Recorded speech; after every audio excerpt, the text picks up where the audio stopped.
Welcome, golf fans, pursuers of knowledge and the almighty dollar. This is your golf guru bringing you the 2022 3M Open. This is going to be my preview show. Also going to talk about my favorite bets, my actually betting card that I've already put together. I'm going to share that with you guys. Going to do all the usual. We're going to go through all the course information, some other little facts that I have about the 3M Open. We're going to do look through some custom models. And with that said, first off and foremost, thank you for stopping by. Let's go talk a little golf. Okay, so real quick, I'm going to do a little recap for you of the weekend that just took place. Of course, we had the Open, and I enjoyed it very much. It was a little hard, of course, with the start times at 1:30 or 2 o'clock a.m., but got to catch a little of that. I'd say if you saw one of the tweets I put out, I stayed up till Thursday, would have been Thursday morning, our time, to make sure that all my guys were good and I was good with the lock. And I think I put in 20 teams into the Millie Maker, and I had some showdown stuff going on for that day, and all was set. And then when I woke back up and checked it, I don't know, very early in the morning, I had one showdown team that I was like, oh, this looks pretty good. And then I clicked on it and noticed that I never played Justin Rose. But for the price he was offered at, and a little bit of what we've seen, like the RBC Heritage where he shot 60, he's had some pop-up rounds. I thought, okay, I'll play him. Of course, he WDs after the lock, and that kind of started out my weekend from a showdown perspective. Was not very good, which is pretty rare. That's usually where I kind of cash in. But from a 4-day classic DFS perspective, as you saw, my picks were dead on. I actually had a really good week on the picks. So hopefully that helped you guys out. But of course, I had Cam Smith was in my top 5. I had Rory, and I had Scheffler, who fell apart a little bit on Sunday. I had Xander. I think I'm missing whoever the other one was. So yeah, from a betting perspective, I was pulling for Cam Smith, of course, is my guy. But I also wanted Rory to win. It's been a while since he's won a major. And so I was a little torn on that. But I had a parlay with Cam tied in and an outright on Cam. So yeah, I was a bit pulling that he would catch him, and he did. Of course, Rory came in Sunday morning, 4 strokes ahead with Victor Hovland, which, funny enough, I had a bet on too. I think I got him on like Thursday on a free bet on, they were offering a $50 free bet on PointsBet. And I think I got him at like, I don't remember now. It was like 40-1, something like that. It doesn't matter. But yeah, it was kind of a crazy finishing. Of course, Cam just delivered with the putter. I mean, he did other things well. And that's what I was kind of thinking was a short game and a putter was going to be huge here. Everything on my calls from what I was looking for in a player worked out well. I mean, Kisner, for a while there did not look good. I think he made the cut like on the number, then really had a really nice Saturday, Sunday. Even Brian Harmon, kind of the same thing. So the grindy guys, it was a little bit curious. I guess the last thing I'll say, the spin on the Open, is the last couple Opens we've had, it honestly looks like pretty much playing golf any day, even in the Americas. I mean, it's a link style course, but as in without getting the colder weather and the winds, these courses are just going to get tore apart that they keep playing. And we've seen that back-to-back years. So, funny with the whole climate thing, I don't know if that's having a part to do with it, but it's going to be interesting how these, going forward, how the Open will actually be able to respond to that. And then the last thing I'll say about the Open was the RNA kind of making their announcement about probably making some changes about who will be allowed in from a world ranking standpoint. That was kind of a big kind of, hubbub that was kind of announced early on in the presser. So enough about that. It was nice to see Cam win his first major. And, hopefully there is some rumors that Cam could possibly be looking to go to the Live Tour. I hope that doesn't happen. That's really going to make me a little bitter. I'll say that if he goes over there. I'm a huge fan, and that would be a big loss. Of course, won the Players, Tournament of Champions, and then now the Open, and to lose a guy of that caliber. And I just really like him as a person, as a golfer.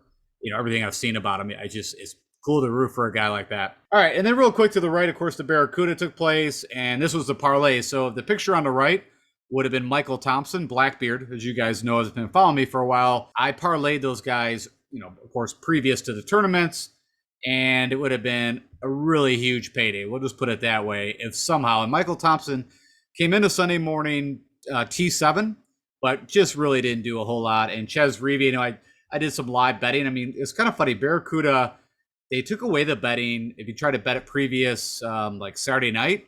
And then on PointsBet, they actually opened it back up on Sunday, and you can do a little bit of live betting. So I jumped on, let me think here, Norin, but he couldn't.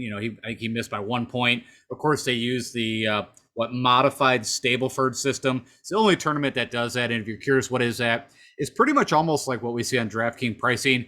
Like you get 8 points for a double eagle, 5 points for an eagle, 2 points for a birdie, nothing actually if you par, and then they take away a point for a bogey, 2 points for a double bogey or more. So if you never watched the tournament, I mean, it's in Truckee, California. I didn't do anything on it. They don't even do shot link data for it.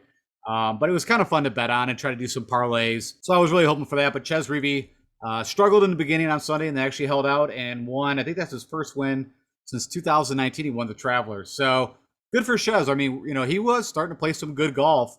I did not bet him. I don't know what his odds were. It's typically the putter that can, and you need a good putter in this tournament. And he just putted well. I mean, he's been striking the ball well, good on approach. Of course, he's very accurate off tee, which, as you can even see the picture behind there, it's kind of narrow. That you have to place your ball. You can get in some trees. You can get in some trouble. So it kind of made sense that he would win. All right, that's enough about the recap. Let's move on. All right, so we're heading over to Blaine, Minnesota. The course is TPC Twin Cities, and the tournament's been here a few years now. We've had past champions like, let me think about this. So the first year was a playoff with Matthew Wolff as one of his very early on tournaments. I think he chipped in for an eagle.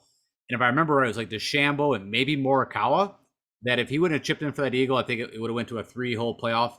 Or maybe they did go to a playoff. I don't know. I don't remember now. I just know that Wolff won. It's the only tournament he's actually won. He's, of course, had some runner-ups. And, of course, now on the Live Tour, so we don't have to worry about him. But the course opened up in 2000. It hosted a senior tour before in 2018. And then the first 3M Open was actually held here in 2019. I don't think it really mattered, but architect is Arnold Palmer, which I guess in a little bit I do reference in a comp course that I do like the API, the Arnold Palmer Invitational. Of course, Bay Hill is a comp course. It is a par 71. It's a big boy course, and there's a ton of water coming in at a little over 7,400 yards. We got bent grass all over the place. The greens are fast bent grass, and then you got this bluegrass fescue mist. Around 3-inch is what's stated on the rough. We've got a full player field coming in at 156 and the typical T65 in ties. And historical cut line over the past few years been 100 to 200, somewhere in there. And your winning score, it is a bit of a shootout, so somewhere around 20 under. Larger than average greens coming in at 6,500 square feet. You've got a bit of sand bunkers at 72. And then I mentioned the water. You've got what is it? I believe 15 holes that water comes into play, and then I put there 10 off the tee. So 10 holes that driving off the tee, water can come into place. And of course, the stemp meter is coming in at 12, so very fast. And I didn't mention, of course, other past winners. The year after that was my buddy Michael Thompson, Blackbeard. I believe that was his second win on tour. And it was kind of unique that year. Richard Wawrinski was right in there. We're going to talk a little bit about him from a betting side. And then, of course, last year I hit Cameron Champ. So I've had good success here from hitting outrights. And I believe Cameron Champ was 80 to 1. I believe last year he had like 3 miscuts and then got his 1 win. And so, it's kind of funny if you look at, between Wolff, who's crazy long off the tee, but also, has other good skill sets back then, was really good on the long approach, good putter. And then I'd put Champ, good off the tee, can be a terrible putter, but he had that spike week the week before at the John Deere, which kind of put me on him. So he was struggling big time, miscut. Went to the John Deere. I think he ended up like 18th, 20th, something like that. But he gained on those bent greens, and that's what kind of got me looking at, hey, Champ could possibly do something here. The key thing also I got here is that, there's been a lot of long shots that win. Of course, back Matthew Wolff. I mean, he was, like I said, a couple tournaments or maybe first tournament, so he was 125 to 1. Michael Thompson was 100 to 1. And, Adam Long was 150 runner-up. And then also, as I just mentioned, Cameron Champ was 80 to 1. So you can already imagine that I get excited about these kind of tournaments. It is a weak field. You've got like Hideki, who you saw on my cover. I'm trying to think who else is up there off the top of my head. I mean, it's like maybe 3 of the top 25 guys in the world, something like that. It's going to be pretty weak, of course, coming off the Open and all the travel they've been doing. You also see below there, even though there's a ton of water, what I've got in my notes, and it's pretty much true, is one of the easiest courses to drive. You want guys with length, also pretty easy to hit. I've got some stats that we'll go through. So actually, I've kind of break that down a little better for you. So we'll go over that in a second. All right, if you've never seen this place, again, I mentioned all the water. The one thing that I just note, if you watched the tournament last year, Cameron Champ, I believe he had I don't know if it's a 2 or 3 hole, 3-stroke advantage going into 18. And he decided, all week he was driving, using a driver off the tee, and he yanked it way over here in the stuff, almost went OB, and then had to like chip out. I mean, it actually might have been right around these trees. He chipped out and then actually put a pretty close shot. And I don't know if he birdied the hole, but he actually at least parred it. But it was one of those things where it just made no sense to take in the problems that can come in here. I mean, you can see water here is, possibly could get into that mess. You got trees over here, trees out of bounds. Like, it just kind of blew my mind. And if you had of course Cameron Champion, you were watching the whole thing unfold, that you were pretty worried. And I think that was the year that maybe Louis and Schwartzel were right on his heels. And like I said, I think Louis made a surge on Sunday, and like I said, I think he came in with a stroke or 2-stroke lead, but it wasn't looking good after the tee shot. We'll just put it that way. But again, you get a good understanding of all the water that is flowing around here. You got trees. So even though, funny enough, pretty wide fairways, but there is definitely trouble to get into. And you can kind of just see a representation here of all the sand, of the bunkering, a lot of hills, kind of runs. And then again, water on almost every hole they play. All right, so a quick scorecard review. The first hole, pretty easy handshake. And then you get 2 of the toughest holes on the course almost. And then it goes into, kind of a run of easy holes here. There's really nothing I see from an advantage of a showdown perspective of guys you want to start on 10 or 1. 10, it doesn't matter. Like I said, you have a possibility with a 13th and 18th. But the big thing that's going to show up here, and we'll go into this, is you got some really long par 3s, you got some long par 5s, and you got some long par 4s. So hence what gets you a par 71 all the way up to 7,400 yards. You need some length, and you need really good ball strikers. Of course, as always, this is the official scorecard that came out this morning, and everything is dead on against what I just showed you. So we're all good, no changes. And that's usually the main thing that I kind of look at. I already know the course, but I just want to see if anything changes also when I do pull the scorecard. All right, so I mentioned these stats, and I think this does a better job than me trying to explain. So if you look at the 3M Open, and this is, last year, it's a little dated. Well, so technically, I think this is only pulling, maybe it's pulling 2 years of data. But the highest putting percentage shows that, these greens are easy. I mean, that's the simplest way to put it. From 25 feet, fourth, inside 10 feet, inside 5. So hands again, Cameron Champ did very well here. So what does that tell me? It tells me we want to look for ball strikers and not worry as much about, are they good putters? They could have that spike putting week, away we go. And then hitting the green percentage when going forward. So this must be referencing the par 5s.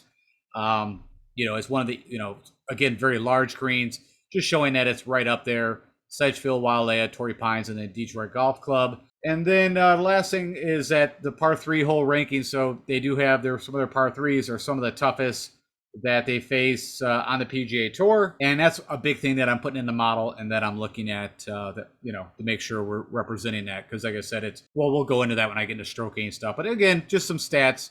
So on note, gettable par 5s, pretty easy greens, but very tough par 3s. All right, so let's take a look at some of what the past winners have done very well. And you're going to notice already a highlighted approach. You're going to, everybody gained off the tee. But funny enough, I forgot this stat that Cameron Champ actually, you would think he would have had to gain 3 or 4 strokes on the field to be very effective. But this was the number that really stuck out, that he gained 8.5 strokes putting. For Cameron Champ, that's a miracle. And then if you kind of look at Louis, who I mentioned was Charlie, the South Africans that were right on his heels. And if I remember correct, this was Louis' first time playing this event, and Charles Schwartzel talked him into it, because I think it wasn't too long. They played in the Zurich together, and Louis almost came out and won it. First time ever seeing the course. So you get to see the putter. If he would have gained just a couple strokes, gained a stroke maybe, he would have won this thing. And funny enough, Schwartzel, of course, also on the Live Tour now, but he's done very well here. He'd be a good guy to pick, for your one and done if he was not on the Live Tour. So anyways, like I said, approach is the key thing, but really ball striking as a whole. We all know that, trying to predict who's going to have a really good putting week is pretty difficult.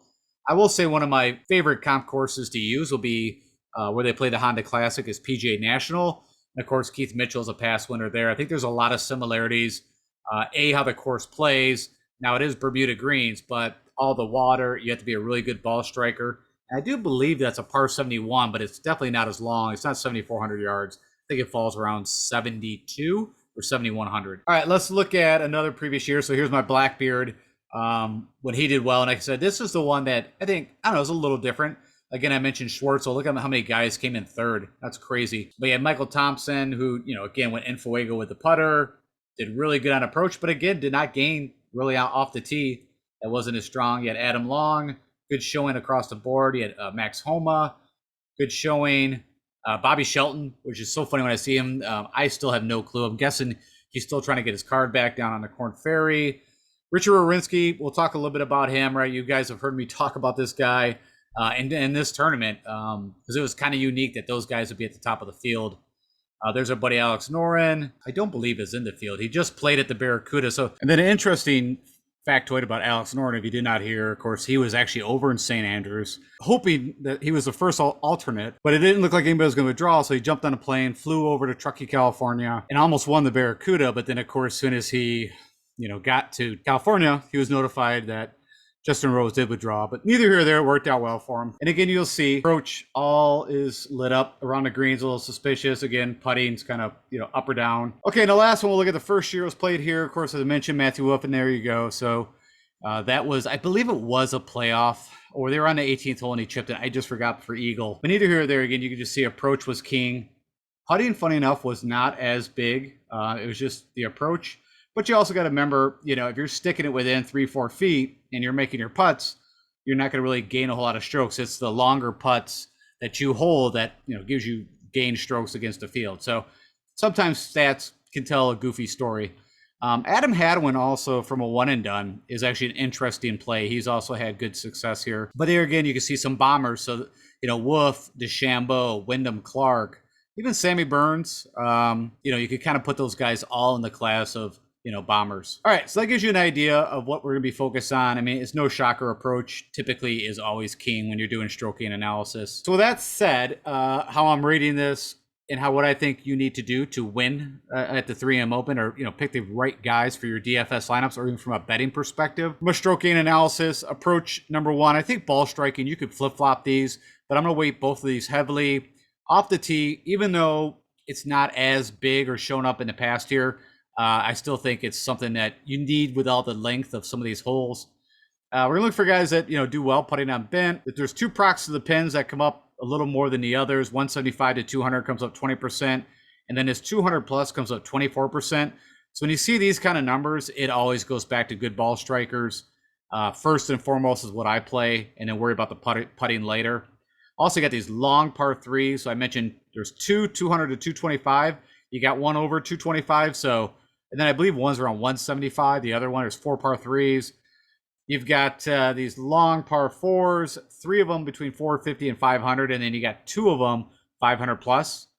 And then you got to get stroke gain on these par fives. They're gettable, but they're not gimmies, 550 to 600 yards.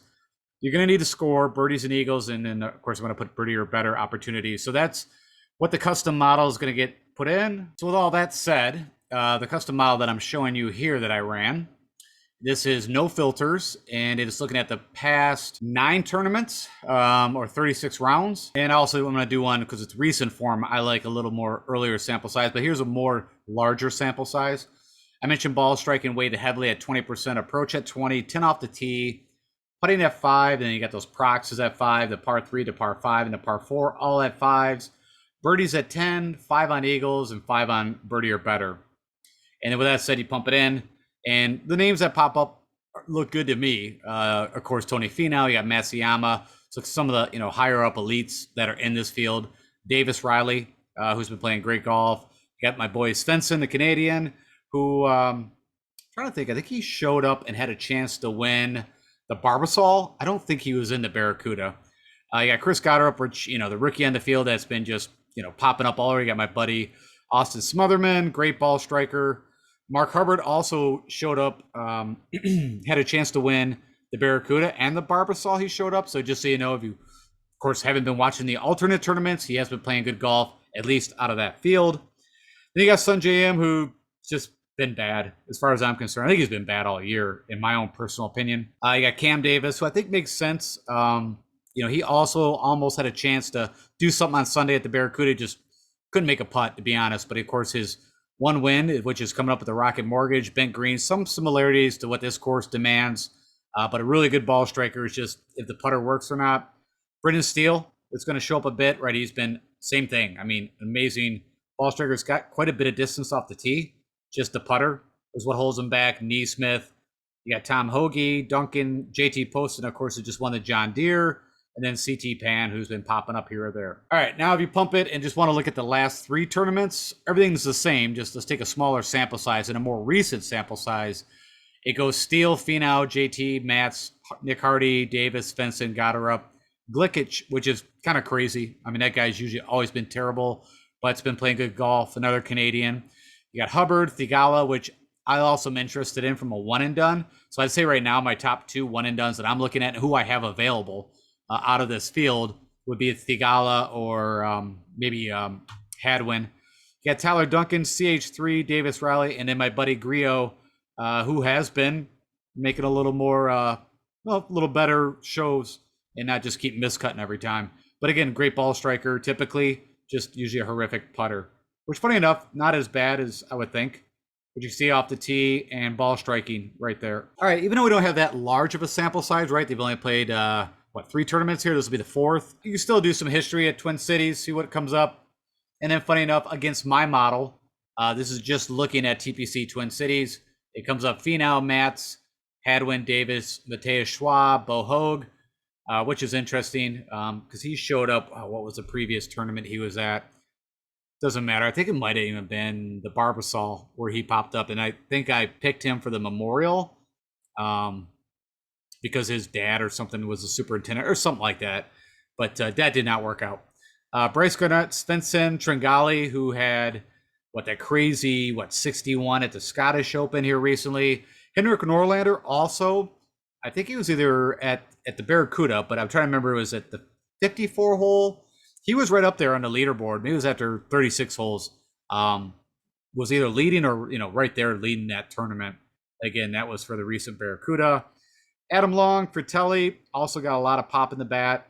Mark Hubbard off the tee, hits a long way. Emilio Agrino, then Ryan Moore, which really wouldn't, in my mind, doesn't fit. But also, like I said, if you look at Wawrinski and Michael Thompson, they kind of fit the Ryan Moore category. And then I pulled this too. I always do this for one and done. So if you want to see the guys who've gained the most strokes in this tournament on this course over the past 3 years, because that's all we have.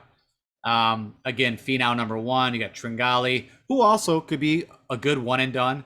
Hadwin, CH3, Garnett, Bo Hoag. And again, small data sample, right? But just keep that in mind. But I pulled the guys that at least played 2 or 3 times. And then you can see the rest. Patty Gazire, one of my Brokeback Mountain guys I just can't quit. But I've been able to quit him quite a bit more this year. Early on, I think in the year, I've made some bets on him, but I pretty much since then I've been off him. All right, so if you want to know out of this field, who has been the best ball striker over the past 6 tournaments or 24 rounds, Brendan Steele, number 1, Finau, Riley, Matz, a lot of the same names we've been looking at. Davis, Duncan, CH3, JT Poston, Svensson, Hubbard, Thigala, Griot, Neesmith, Stefan Jaeger.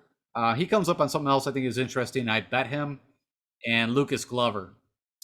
So there you go. And then this is my Iron Man. So now kind of switching. The ball striking is taking tee to green pretty much as a whole. It just doesn't count around the green. So what do you do off the tee and on approach? This is specifically looking just with the irons. And if you take approach as a whole, it's Hubbard, Steele, Riley, Matz, Finau, again, over the past 6 tournaments. Duncan, Wesley Bryant, Poston, there's Stefan Jaeger again. Seifert, Goddard, EVR, Neesmith, and Cam Davis. And then if we want to look at those specific ones that show up the most on this course, the 175 to 200. Funny enough, Vaughn Taylor, that's a little interest to me. Tom Hoagie's been there like all year. Norlander, Finau, Reeve pops up there. Fowler, Kadir, always a good round 1 bet for me if he's got an early morning tee time. Tyler Duncan, Garrigus, Hodges, Buckley, Brian Davis, Jared Woofy, and Brennan Steele. And then last, if you're looking for the guys that have been the best from 200 out on their approach, you got Griot, Steele, Colin Tarrant, which, he's popped up here or there. There's Champ. So there's one thing that he actually popped up on. You got Seth Reeves, who just drives it a mile. Hideki, Clark, Paul Bergeron, Derek Ernst, Watney, Davis, Higo, Glover, Tringali, and Thigala show up there. So those are the guys that have been really good with the irons from those different kind of ratings or distances, I should say. And if you don't understand proximity of the pin, the simplest is if you are 200 out and you hit the shot, how many times are you getting how close to the pin? So if you get it from 200 out, within 20 feet every time, you're going to be up there on this proximity of the pin, of course, which then allows you to hopefully have better chance to make your birdies. All right, best on bent. So these are the guys over the past, again, 6 tournaments or 24 rounds of golf on bent grass. So you got to remember, some of this data could be, little older. I mean, we played quite a bit of bent since the summer now. So it should be pretty recent. Bo Hosler, number 1. Actually, I did put a bet on him. He's been kind of like, nipping, right? I think he had a chance to win, Pebble Beach? That was on POA. But Tom Hoagie won that one. Is Derek Lamy? I have no clue who that guy is, so just scratch that. Justin Lauer has been showing up here. Some you'll know, some you will know. Brendan Todd, Cook, Jim Noss, Svensson, Finau, Hubbard, David Skins, the European guy who had a really good round. I'm going to forget now, but just like came out of nowhere. Harry Higgs, Troy Merritt, Andres Romero, don't worry about that guy. And then David Lingermuth, funny enough, has showed up in the last couple tournaments he's played at. And has done it quite a bit with the putter. All right, this was what I was kind of interested in. So I always tell you guys there's like one thing that I kind of like. I'm not saying this is the end all be all. I just think it's kind of an interesting, is that par threes. So those, very long par threes that these guys will deal with. I think it's the one thing that's going to set apart. I think, the par fives, the guys all could do pretty well, and the par fours, whatever.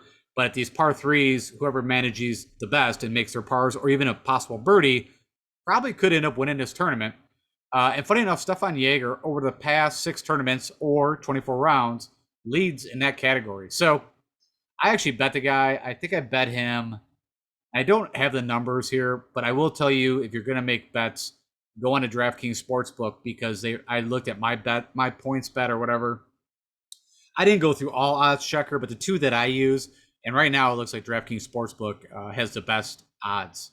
So, which is sometimes not the same. Usually, PointsBet will have maybe worse odds on the guys that are more favored, but then as you get over like the top 10 guys, they have better odds. But all the way through the chart, at least what I've been seeing, DraftKings Sportsbook is the place to go. Okay, back to what we were talking about. Matt McNeely, who had a pretty good showing at the Barracuda here this past.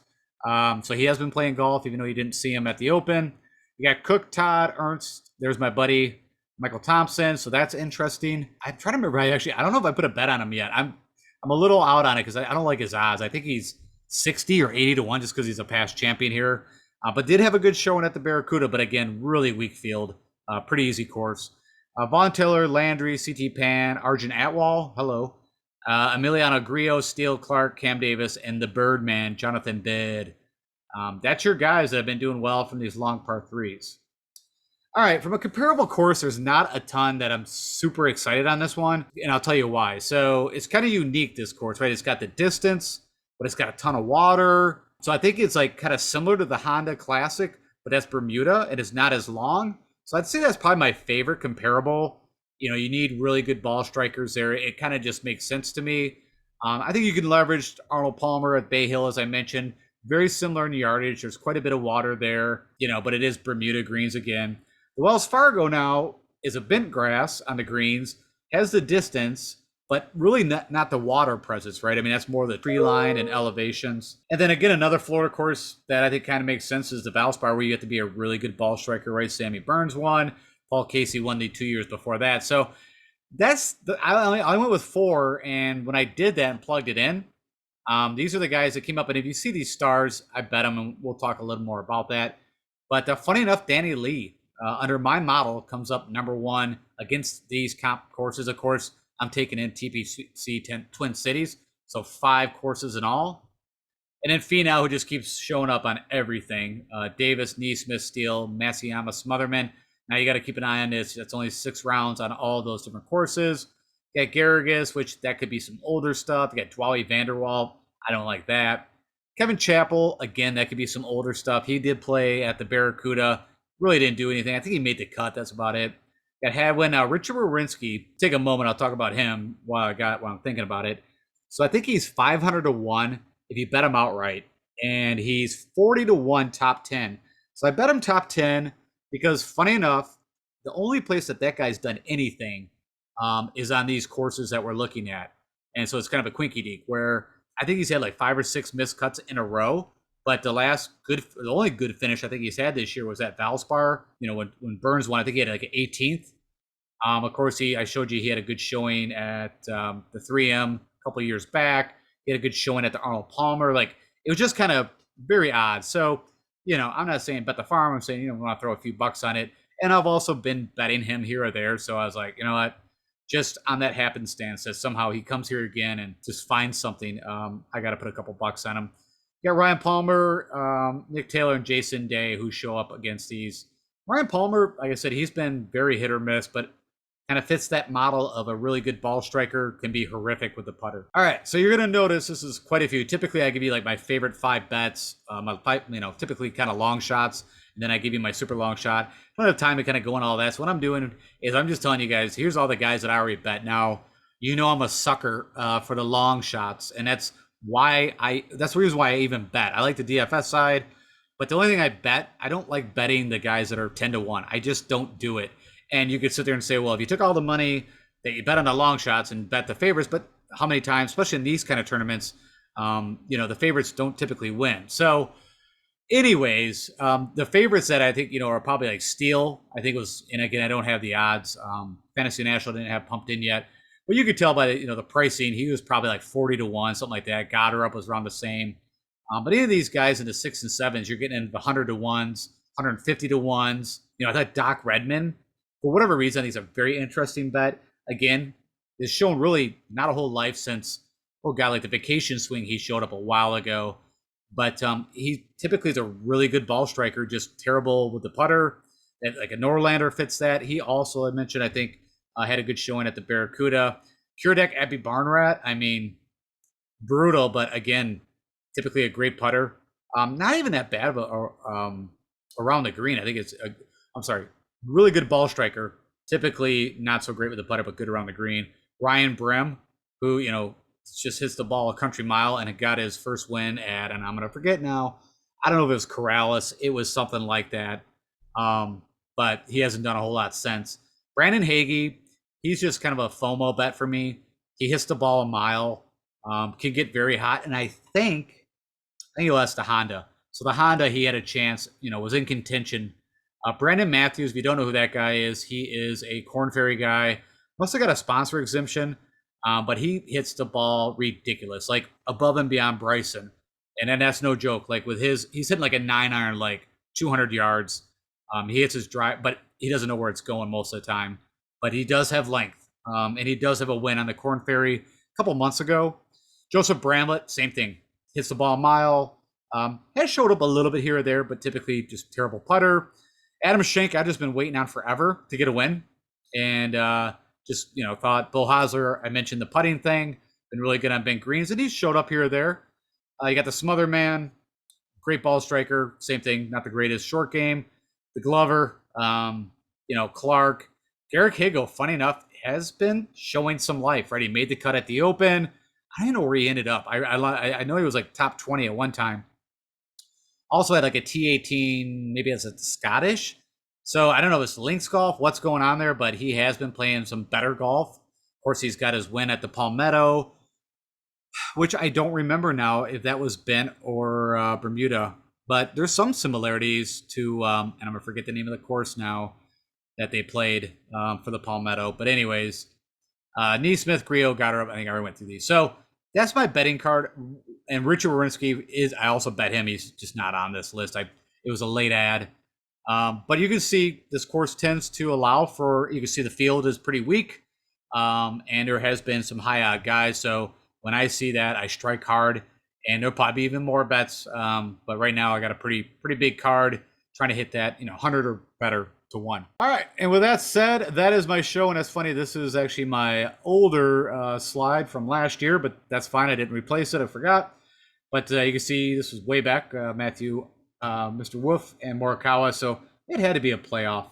I'm going to have to sit there. I'm going to keep bringing my brains. You can tell me on YouTube comments. Did they make it to a playoff, or did he win outright with chipping it in on Eagle? I think he just won it. I don't think they went to a playoff. So that's my lean.